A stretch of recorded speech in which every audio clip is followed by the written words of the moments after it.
법화경을 70번 사경한 보살 이야기를 한 적이 있죠.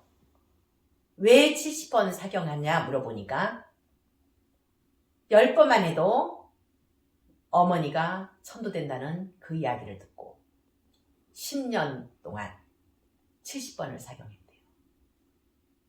근데 어머니가 지금도 안 가고 그 시골집에 있다는 이야기를 법문한 적이 있어요.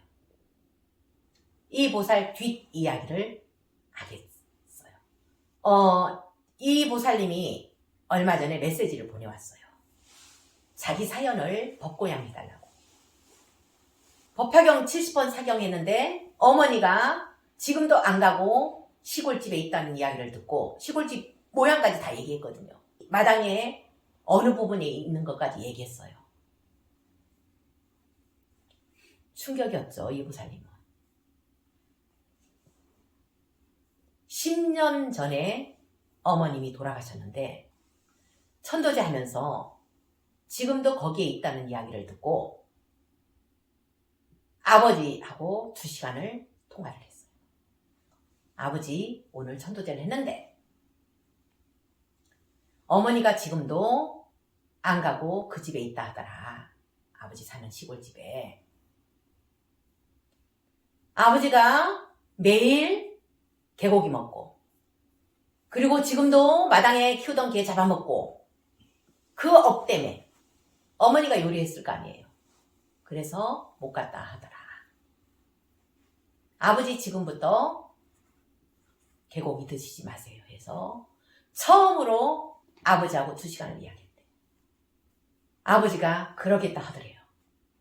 이제는 절대 안 잡아먹겠다 하더래요. 그러고 나서 이 집안이 어떻게 변했냐. 10년 동안 이 시골집이 흉가가 돼 있어요. 사람은 사는데 치우는 사람도 없고 조카 둘이가 있는데 매일 방구석에만 있고 잠만 자고 20살 넘은 애 둘이가 제대로 학교도 안 나왔대요. 직장도 안 다니고 그냥 방구석에서 잠만 잔대요. 컴퓨터 보는 것도 아니고 무기력하고 삶에 의욕도 없고 그러던 애 둘이가 처음 남자 조카 애가 직장을 다니더래요. 이상하다? 그러고 나서 몇 달 지나서 이젠 여자 조카가 다니더래요. 직장을. 잘 다닌대요 지금. 생전 직장도 안 다니고 할 거라고 생각했던 애들이 무기력했던 애들이 이렇게 직장을 다니더래요. 그리고 정말 흉가처럼 변해 있는 그 집이 이제는 다 치우고 정말 사람 사는 집처럼 변했대요.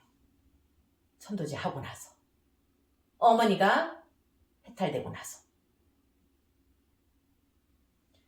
그리고 이 보살님이 지장보살 본원경 독송을 한대요. 매일. 그리고 방생도 하고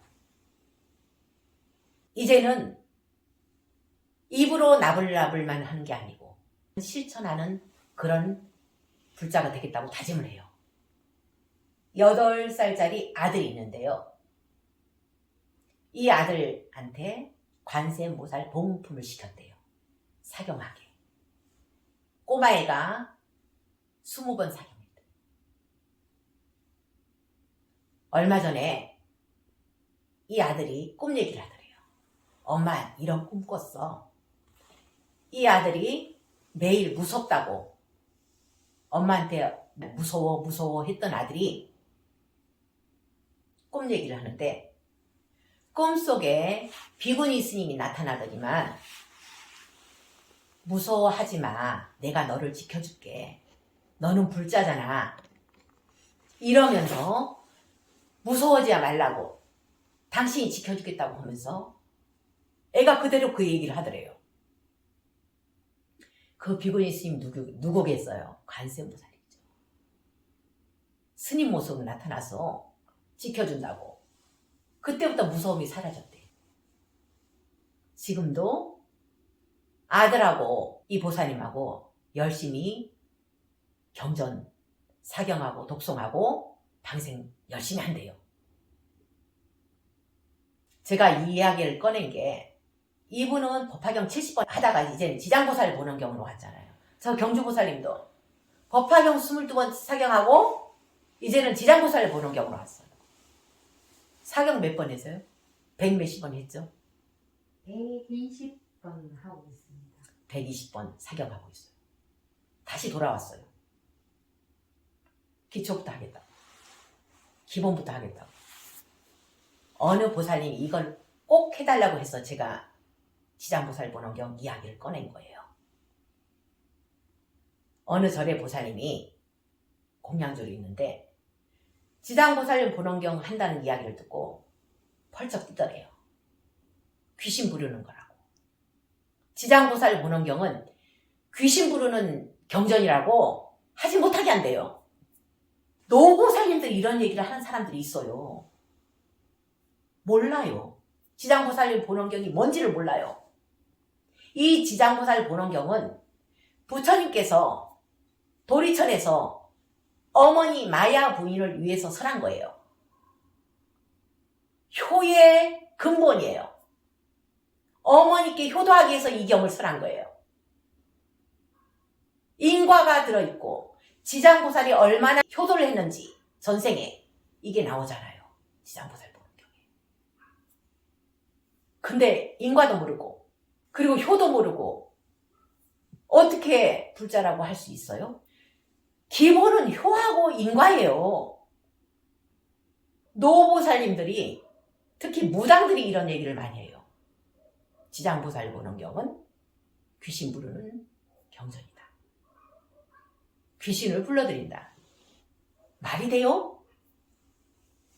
저는 지장보살 보는 경으로 효과를 굉장히 많이 봤어요. 가피를.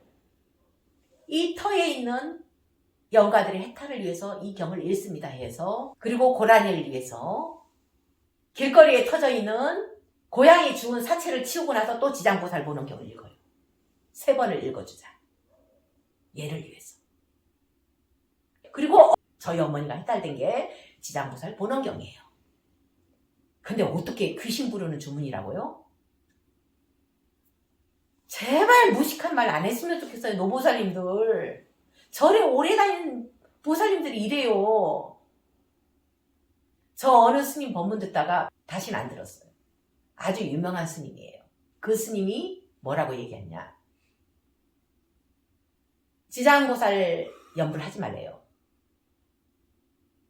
왜? 음이라고. 그래서 다시는 안 들었어요. 기가 막히죠. 몰라서 그래요. 이 경이 어떤 경인지도 몰라서 그래요. 말법 시대 중생들은 너무 업이 탁하기 때문에 석가모니 부처님이 지장보살님께 부촉을 했어요. 부탁을 했어요. 이 말법 시대 중생들 구해달라고. 부탁을 한 거예요. 큰 원을 세우고 있는 분이기 때문에 지옥 중생들을 다 구제하겠다는, 그러기 전에는 내가 부처가 되지 않겠다는 원을 세웠기 때문에 대원 본존이잖아요.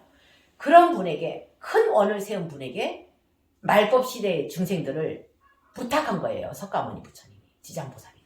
일맥에. 우리가 지옥 중생만 구제하는 게 아니고 내가 지금 사는 게 지옥이다. 그럼 지장보살 찾아요. 그럼 구제돼요. 지장보살님, 나 살아서 지옥고를 겪고 있는데, 지옥 같은 삶을 살고 있는데, 지장보살님이 저 좀 구해주세요. 그러면서 매달려 보세요. 이런 분들도 구해주는 거예요. 지금 현재 우리가 가난하게 살면 먹을 것이 풍부하게 해주는 분도 지장보살님이에요. 그렇게 나오잖아요. 지장보살 보는 경우에. 먹을 것이 풍부해지고 자비심이 점점 커져서 부처를 이루고, 이게 지장보살 본원경의 가피예요. 저는 그것부터 했기 때문에 지금 바라는 대로 원하는 대로 다 이루어지는 세상을 경험하고 있는 거예요. 보살님들, 그리고 거사님들, 지장보살 본원경을 이렇게 잘못 알고 있는 분들은 지금부터라도 한번 해보세요. 그럼 그 가피를 크게 경험할 것입니다.